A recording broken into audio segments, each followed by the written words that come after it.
Hello, bienvenue dans cette nouvelle vidéo. Aujourd'hui, je voudrais vous partager mes 15 astuces pour garder au maximum une maison propre et toujours rangée. Une maison, ça vit, ça se dérange, ça se salit et c'est normal, on peut pas vivre dans une maison musée tout le temps propre, nickel, sinon on y passe tout son temps. Mais c'est quand même super agréable, en tout cas c'est quelque chose qui est important pour moi, de me sentir bien dans ma maison. Et pour que je me sente bien, il faut qu'elle soit un minimum ordonnée, rangée, propre. Si vous ne me connaissez pas, je suis Chris, je partage du contenu sur ma chaîne YouTube, mais également sur mon podcast Simplimum, même nom que ma chaîne. Et je partage du contenu autour de l'organisation, la gestion du temps, la gestion du budget, et des petites choses en plus quand j'en ai envie. Donc si ce sont des sujets qui vous intéressent, n'hésitez pas à vous abonner à la chaîne. Alors on commence tout de suite avec le premier point. Pour avoir une maison toujours rangée, c'est que chaque objet ait une place dans la maison, une place pour le ranger. Alors c'est un conseil qu'on entend souvent, mais en même temps, je ne pouvais pas ne pas le citer. On peut très bien ranger l'objet dans un placard, dans un tiroir, mais parfois on n'a pas de placard ou de tiroir fermé qui cache la multitude d'objets qu'on doit ranger. Donc pour cela, j'utilise énormément les paniers en tissu, en osier, des paniers de toutes sortes. Je trouve que c'est esthétique et ça permet d'organiser le rangement et en plus c'est pas cher.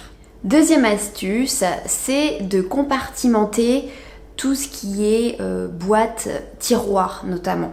Parce que quand on a de grands tiroirs, et c'est souvent le cas dans les cuisines, également dans les dressings, et qu'on met tous les objets sans compartimenter, eh bien ça devient vite le bazar.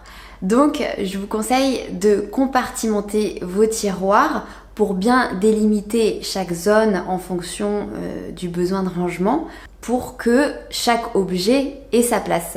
J'utilise notamment tout ce qui est boîtes à chaussures, petites boîtes de produits qu'on me livre parfois quand je fais des commandes. Je garde toutes mes petites boîtes dans un panier, que ce soit des boîtes en métal de rangement ou des petites boîtes justement pour compartimenter mes tiroirs. Et comme ça, quand j'ai besoin de compartimenter un endroit, je vais voir dans ce panier et je me sers en fonction de la taille dont j'ai besoin, la taille pour que ça rentre bien dans le tiroir. C'est un petit peu un Tetris pour compartimenter tout dans le tiroir. Et donc ça c'est intéressant par exemple dans les tiroirs du dressing où vous avez les soutiens-gorge à ranger, les culottes, les chaussettes, les collants, voilà. Et ça permet de bien compartimenter. Également dans la cuisine pour ranger tous les bouchons, tous les petits objets qui se perdent vite partout. Si c'est pas compartimenté, on met 3 ans à les retrouver. Ils sont fin fond du tiroir, en dessous de tout. Donc compartimenter un maximum les zones, les tiroirs, les placards pour mieux organiser le rangement et retrouver rapidement ce qu'on cherche. Ma troisième astuce, c'est de faire les choses tout de suite, dans l'instant T, surtout quand ça prend pas beaucoup de temps. Par exemple, si vous renversez un peu de jus, tout de suite on va essuyer, nettoyer la table.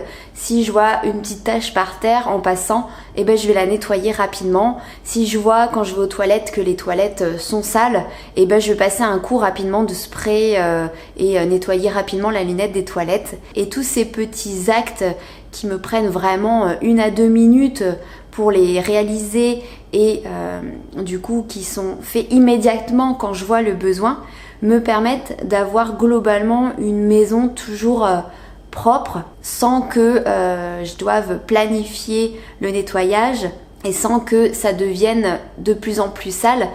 C'est comme un petit ménage rapide à l'instant T qui permet justement que la maison ne soit jamais vraiment sale.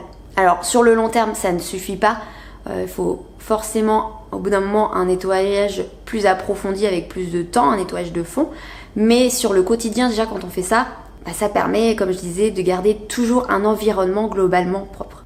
Et c'est également très important d'avoir toujours les produits, les outils de nettoyage à disposition.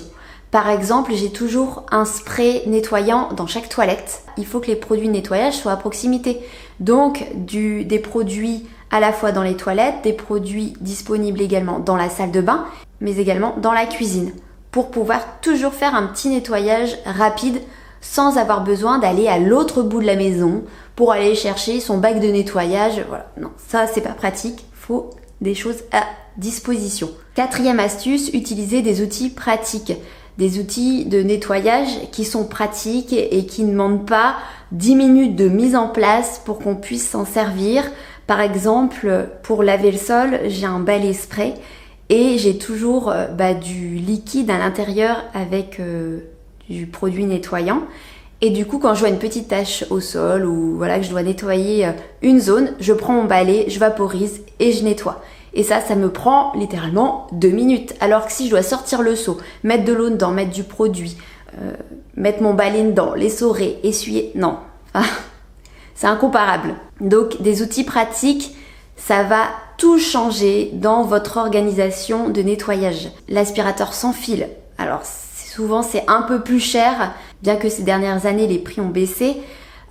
Les aspirateurs sans fil sont beaucoup plus pratiques que les aspirateurs filaires. Parce que voilà, pour le nettoyage des escaliers, le nettoyage de toutes les zones de la maison, on n'a pas besoin de faire glisser le traîneau, je crois que ça s'appelle comme ça, pour aller d'un endroit à l'autre, c'est super rapide. Après manger, il y a des petites miettes sous la table, hop, on prend l'aspirateur, on aspire en dessous, ça prend 2 minutes, c'est fini, c'est propre. Alors que si on le fait pas tout de suite, les miettes s'éparpillent dans la maison, et là il faut aspirer toute la maison plus tard, et en attendant, la maison n'est pas propre. Des outils pratiques, c'est important. Ce que je disais aussi, la proximité des outils, c'est aussi très important. Il n'y a pas longtemps, j'ai investi dans un système que j'ai fixé au mur où je range tous mes balais et la raclette, balai, tout ce qui me sert pour le nettoyage de la maison.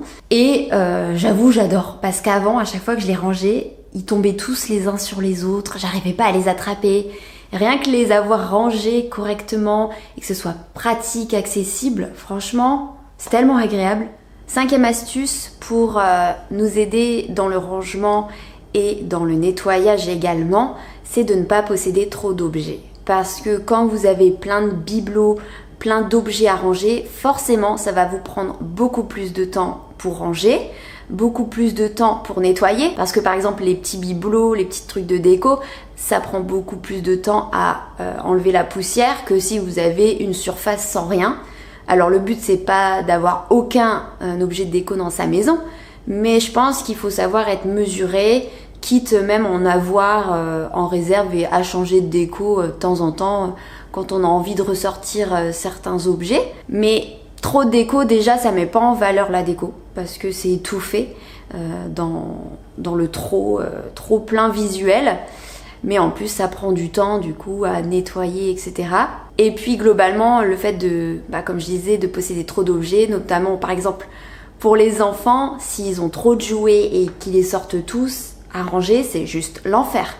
Alors que voilà, s'il y a juste des jouets de bonne qualité, qu'ils aiment vraiment, mais pas de manière démesurée, pas en quantité démesurée, ça permet de faciliter le rangement. Et en plus, si on applique le premier conseil, la première astuce d'avoir une place pour chaque objet, ça pour les enfants et les jouets, c'est très important. 6e astuce, c'est de faire du tri régulièrement. Parce que même quand on n'achète pas beaucoup d'objets, je sais pas pourquoi, surtout quand on a des enfants, les objets rentrent tout seuls dans la maison. Et on se retrouve vite en fait encombré de plein d'objets qu'on n'avait pas 6 mois auparavant. Donc c'est vraiment important de régulièrement faire du tri aussi pour les vêtements. Quand les enfants grandissent, il faut trier les vêtements et s'en débarrasser rapidement. Soit les vendre rapidement, soit les donner rapidement, parce que sinon ça s'accumule dans la maison, ça prend de l'espace pour rien. Donc autant le faire rapidement, et pour les adultes aussi, faire un tri régulier des vêtements qu'on ne met plus, les vendre ou les donner. Personnellement, j'aime bien le faire par zone. Voilà, par moment ça me prend, je vois qu'il y a une zone là que j'arrive plus à ranger, chaque objet n'a plus sa place, et là je me dis, là il faut que je fasse un tri. Ça va plus, il y a trop d'objets, ça encombrait. Et donc voilà, je trie, je donne, je vends, et je retrouve ensuite un nouveau système d'organisation pour à nouveau ranger, organiser l'espace. Septième astuce, c'est de revoir l'organisation régulièrement. Certains placards, certains tiroirs ont besoin d'une nouvelle organisation à un certain moment. J'avais notamment fait une vidéo sur un placard, je vous la mets ici comme ça vous pourrez la regarder. J'avais fait une vidéo donc sur l'organisation de notre placard de jeux, école à la maison, etc. De l'époque. Parce que c'est un placard qui a énormément de choses, activités manuelles, fournitures scolaires, enfin vraiment plein de choses différentes et c'était vraiment le boxon. Et donc j'avais tout réorganisé avec une logique de ce qu'on utilisait à l'époque, ce qu'on utilisait régulièrement. Et là, à l'heure actuelle, ça va, c'est pas le boxon total, mais l'organisation étant à nouveau à revoir complètement parce que ça ne convient plus à notre mode de vie actuel, à ce qu'on utilise maintenant dans ce placard. Et donc, c'est à nouveau désordonné. Et donc c'est pour cela qu'il faut revoir régulièrement l'organisation de certains tiroirs, certains placards, tout simplement parce qu'on ne les utilise plus de la même manière, on n'en a pas besoin de la même manière. Et donc faut réorganiser pour que ça nous convienne à nouveau et que ça qu'il y ait du sens et que ce soit ordonné et pratique. Le panier de rangement, en gros c'est un panier qui sert à ramasser dans la maison toutes les petites choses qui traînent quand on veut ranger très rapidement et par la suite quand on a un peu plus de temps, ranger tous les objets qui sont à l'intérieur au bon endroit dans la maison. Personnellement, ce panier, j'aime surtout m'en servir au niveau des escaliers. Je le laisse toujours dans les escaliers, ce qui permet aussi de mettre tous les objets qui doivent être montés, qui sont au rez-de-chaussée et qui doivent être montés à l'étage. Et comme ça traîne pas en bas et ça permet de pas faire des allers-retours en haut en bas pour ranger les différents objets. Donc quand il y a des objets à monter, on les met dans le panier et puis on les monte plus tard pour les ranger. Et j'aime beaucoup cette petite astuce parce que ça permet d'avoir une maison toujours rangée, même quand on n'a pas le temps. Et quand on a le temps, on peut justement prendre ce temps à ranger tous les objets à leur place comme il le faut. C'est joli et pratique. Neuvième astuce, c'est de ranger l'objet dès que vous avez fini de l'utiliser. Et ça, c'est quelque chose que j'essaye d'inculquer à mes enfants. Et il faut de la patience, répéter beaucoup. Par exemple, quand ils mangent leur assiette, ensuite ils vont se déplacer pour aller chercher leur dessert. Et donc je leur explique qu'en même temps qu'ils font leur déplacement pour aller chercher leur dessert, ils peuvent prendre leur assiette et aller la déposer au lave-vaisselle. Et souvent ils me disent « Mais non, je le ferai plus tard !» Mais oui, mais si tu fais le chemin, ça t'économise un aller-retour. Et c'est la même chose pour les adultes comme pour les enfants. Il y a plein de petites choses qu'on peut faire en fait dès qu'on a fini et ça ne nous demande pas plus d'effort, juste l'effort d'y penser. Si on boit un café dans le salon, une fois qu'on se lève, on prend la tasse et on la pose au moins dans l'évier si ce n'est dans le lave-vaisselle et au moins c'est fait. Ça nous évite d'avoir à le faire plus tard et y penser et avoir une routine de nettoyage spécialement pour ça, alors qu'on aurait très bien pu le faire tout de suite. Pareil, quand on se déshabille le soir, si le vêtement est propre et qu'on ne souhaite pas le remettre le lendemain, on le range tout de suite dans son placard ou on le met dans le panier linge sale. Les enfants ont un panier, j'aurais mis un panier, mon amour pour les paniers, juste à côté de leur chambre. Comme ça, il y a zéro excuse, même s'ils en trouvent quand même, pour mettre leur linge sale dans le panier juste à côté de leur chambre. Et franchement, ça demande quasiment zéro effort supplémentaire entre le mettre par terre et le mettre dans le panier. Toutes ces petites choses, ça paraît pas grand chose, mais ne pas avoir de tasse de café sur la table quand on rentre, ne pas avoir de linge sale par terre dans la chambre, ça change tout. 10e astuce, c'est quand tu te déplaces, tu prends en même temps un objet pour l'emmener d'un point A à un point B. Donc ça regroupe un peu le point précédent, dans le sens où si tu bois un café dans le salon, après tu te lèves et tu le ramènes à la cuisine. Mais c'est pas tout à fait ça, c'est dans le sens où si par exemple j'ai des choses à monter à l'étage mais que là j'ai pas d'intérêt à aller à l'étage, Je vais poser les choses soit dans ma boîte qui est dans l'escalier, soit sur les marches. Et lorsque je vais avoir besoin de monter à l'étage pour faire X ou Y chose, je vais en même temps prendre cet objet et le monter. Et ça, j'essaye de le faire. En fait, c'est une habitude à prendre. C'est comme un automatisme. Hein. Quand on va d'un point A à un point B, s'il y a un élément qui doit se déplacer en même temps, on le prend. Et ça participe au fait que la maison soit globalement tout le temps rangée. 11e astuce, c'est utiliser des tapis à l'entrée de vos différentes portes de la maison et enlever ses chaussures. Alors, enlever ses chaussures, je trouve que ça va mieux qu'il y a quelques années en France. Mais avant, demander aux invités d'enlever leurs chaussures, c'était un peu mal poli. Alors que dans d'autres cultures, dans d'autres pays, en fait, ils font ça depuis des décennies, voire toujours. À l'extérieur, on marche quand même n'importe où. On marche, je suis désolée de le dire, mais dans du pipi, dans du caca, dans tout. Et après, on marche dans la maison avec ses chaussures qui ont été partout. Et puis, derrière ça, on marche à pieds nus et à pieds de chaussettes. Moi, perso, je trouve ça crade. J'aime pas du tout. Après, voilà, j'oblige pas mes invités, sauf quand il pleut, à enlever leurs chaussures. En tout cas, ils doivent bien les essuyer. Mais c'est vrai que c'est quelque chose... perso, quand on rentre dans la maison, on enlève ses chaussures. Il y a une petite exception l'été, quand on va beaucoup dans le jardin, qu'il fait très sec et qu'on a des tongs.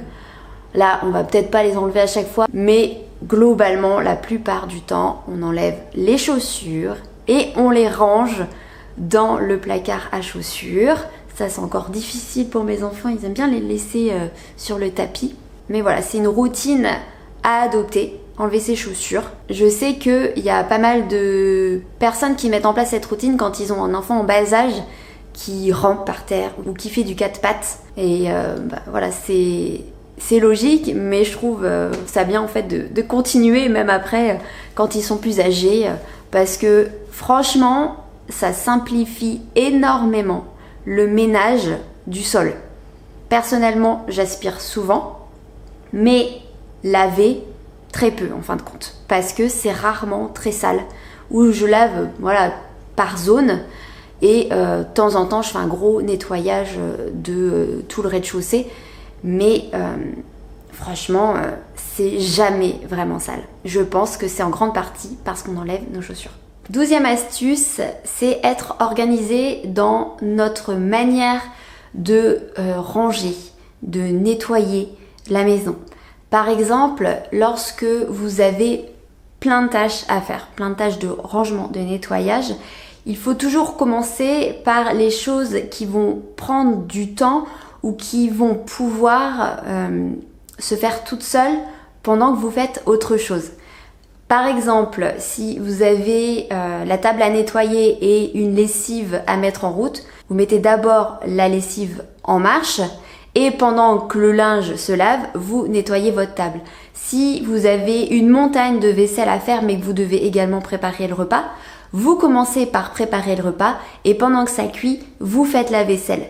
Ce qui vous permet de gagner du temps entre guillemets parce que pendant que le repas est cuit, vous n'allez pas attendre derrière. Alors on peut toujours s'occuper à faire autre chose, mais je trouve que de cette manière, les choses s'organisent mieux et sont plus rapides. Et ça permet d'avoir un temps bloqué au nettoyage ou à la préparation du repas.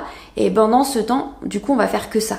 13e astuce, c'est de consacrer un petit temps chaque jour au rangement de la maison. Alors, j'ai pas dit au nettoyage, vraiment au rangement. Ça peut être juste 10 minutes de rangement où on va tout ranger, mettre les choses dans la vaisselle, enlever ce qu'il y a sur la table, débarrasser les papiers qui doivent aller à la poubelle, débarrasser l'entrée des sacs qui traînent, les ranger. Et ce petit temps, ça peut être 10 minutes, qui permet de ranger. Franchement, ça allège le coup d'œil, ça fait tout de suite plus rangé. En plus, si on veut nettoyer derrière, c'est beaucoup plus facile parce que les surfaces sont libres, les sols sont libres. Et ça prend pas beaucoup de temps pour beaucoup d'effets. 14e astuce, c'est de faire un gros nettoyage 1 à 2 fois par an, je dirais. Dans l'idéal, ce serait 2 fois. un nettoyage saisonnier entre guillemets, printemps, automne de toute la maison. Parce que voilà, c'est bien nettoyer un petit peu au quotidien, nettoyer rapidement quand on a le temps, que ça prend moins de 2 minutes, etc. Ça permet d'avoir toujours une maison propre et rangée. Mais le gros nettoyage de fond est également nécessaire, notamment faire les vitres. Alors faire les vitres c'est plus que 2 fois par an. Par contre, personnellement je sais que mes fenêtres de toit, mes Velux, je les fais pas plus de 2 fois par an parce que ça me saoule. C'est super pénible à faire. Mais c'est nécessaire, donc voilà, ça fait partie du gros nettoyage. Également détartrer par exemple les toilettes. Alors personnellement je fais plus régulièrement parce que je suis maniaque là-dessus, mais aussi la robinetterie, la paroi de douche, nettoyer le sol à fond, par exemple à la vapeur. Ouais, il y a plein de choses qu'on peut faire, nettoyer les murs, nettoyer les taches sur les murs. Il y a plein de petites choses voilà, qu'on peut faire 2 fois par an de manière un peu plus poussée pour que la maison soit vraiment nickel toute l'année. 15e et dernière astuce pour garder une maison propre et rangée, c'est de ne pas avoir d'enfants, ne pas avoir d'animaux et de ne pas avoir de mari. Trêve de plaisanterie, même si c'est pas tout à fait faux. La maison, tout le monde y vit et donc c'est normal que tout le monde participe au rangement, au nettoyage. Après, on a tous des tâches qu'on aime moins et qu'on aime plus faire. Donc je pense que c'est important de communiquer, notamment avec notre compagnon, compagne, avec la personne avec qui on vit, sur les tâches qu'il préfère faire ou qu'il aime le moins, et se répartir les tâches. Et puis, en ce qui concerne les enfants, ils peuvent très bien, au fur et à mesure des années, faire de plus en plus de tâches, notamment mettre leur assiette au lave-vaisselle, vider le lave-vaisselle, ranger leur chambre, aspirer leur chambre. Enfin, je pense qu'au fur et à mesure des années, on peut augmenter les responsabilités et la participation des enfants. Et ça, c'est quelque chose de normal dans le sens où c'est à tout le monde de participer, la maison, tout le monde en profite. Après, on n'a pas tous le même degré d'exigence en termes de rangement et de nettoyage. Donc je pense que c'est important que tout le monde mette de l'eau dans son vin, entre guillemets, que la personne qui est un peu maniaque, elle accepte que les autres fassent pas aussi propre, aussi rangé qu'elle, et la personne qui est cool et qui aime pas trop ranger et qui s'en fiche un peu, elle fasse un petit peu d'effort pour que son compagnon, sa compagne, se sentent globalement dans un environnement agréable, rangé et propre. L'effort est à faire dans les 2 sens quand il y a des différences de niveau d'exigence. Et je sais que c'est le cas dans beaucoup de couples et c'est normal en fait. Mais voilà, communiquer et se mettre d'accord sur ce que l'un et l'autre préfèrent et puis accepter qu'on n'a pas le même niveau d'exigence. Voilà, c'était mes 15 astuces. J'espère que vous allez pouvoir piocher dans ces 15 conseils des petites choses pour améliorer votre organisation, le rangement, le nettoyage de votre maison, pour vous sentir bien et sereine. Il y a sans doute plein de choses que vous connaissiez déjà, mais c'est toujours sympa de faire des petits rappels pour remettre en place certaines choses qu'on faisait parfois avant mais qu'on ne fait plus, des petites habitudes, des bonnes habitudes qu'on a perdues. J'espère que cette vidéo vous a plu. Si c'est le cas, n'hésitez pas à me le dire si vous souhaitez d'autres contenus de ce type. Et je vous dis à très bientôt, soit dans une prochaine vidéo, soit dans un nouvel épisode de podcast. Salut!